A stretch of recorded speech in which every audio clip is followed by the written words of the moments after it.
Vale. Apartado honetan, lehenengo ekuazioa errodun ekuazio bat da, eta bigarrena ekuazio lineala. Aurreko apartaduetan, errodun bat agertu denean, lehenengo gauza beti izan da erro hori kentzea.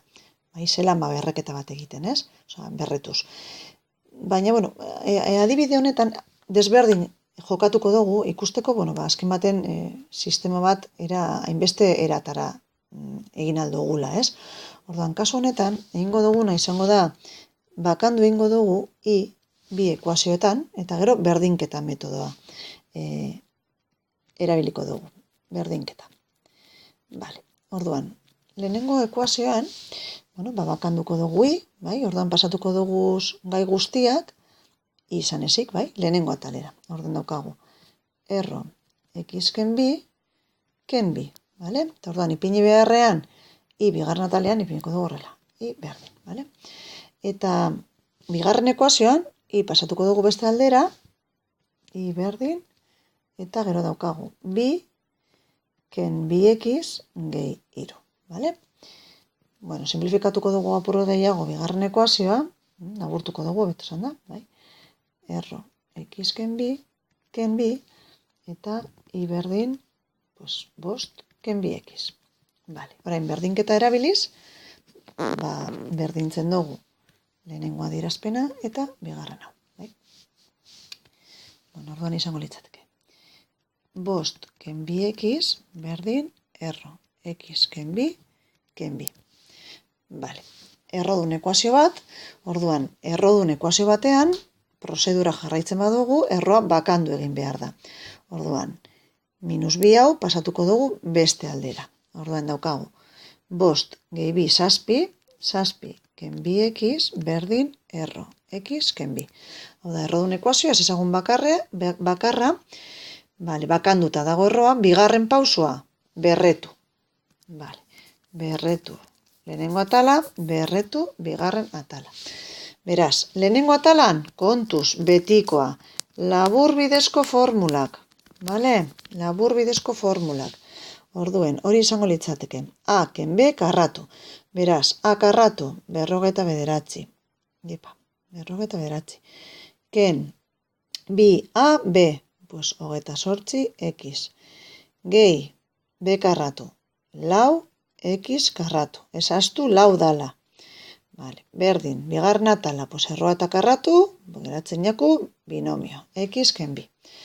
Orain, laburtu egiten dugu, lau x karratu, ken 29 x, gero gehi 51 berdin 0.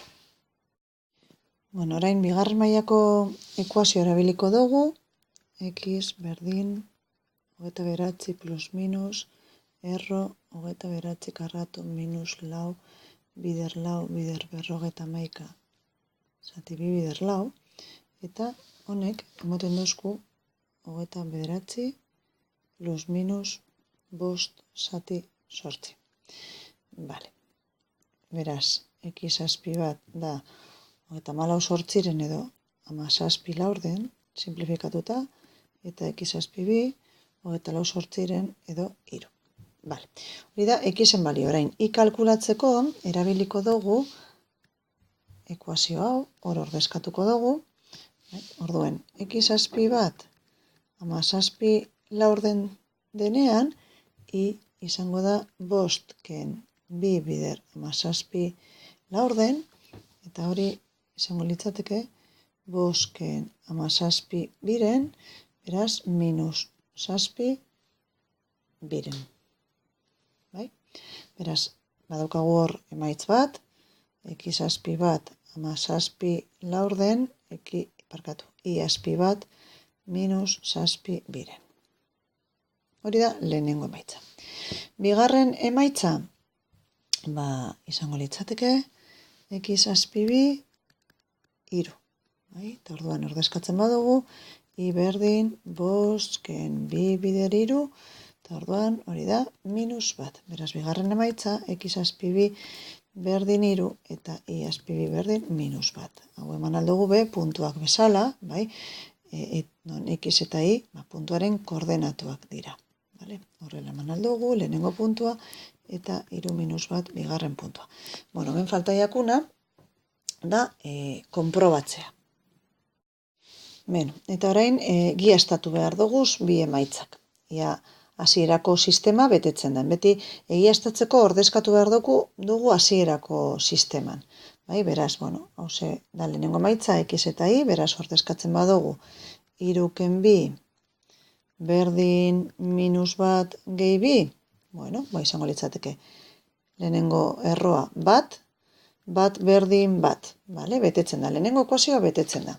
Bigarrena, izango litzateke, bi bider 3 ken 3 berdin bi ken minus bat, bueno, izango litzateke 6 ken 3, 3 berdin 3, bai?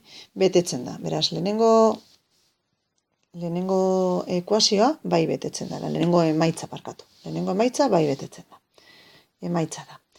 Eta bigarrena, izango litzateke, 17 laurden ken bi, honen erroa bada minus 7 biren gehi bi. Bueno, izango litzateke 17 sendatzailea lau ipin izkero, 17 ken sortzi izango litzateke 9 laurden, erro 9 laurden bada izendatzaile komuna bi, pues minus 7 gehi lau minus 3 biren, pues ez da betetzen, ez? Erro 9 laurden da 3 biren, ez? Eta 3 biren ez da minus 3, ben? Beraz, emaitza hau ez dau betetzen, bai? Ez dau betetzen. Beraz, geratzen gara lehenengo emaitza honekin.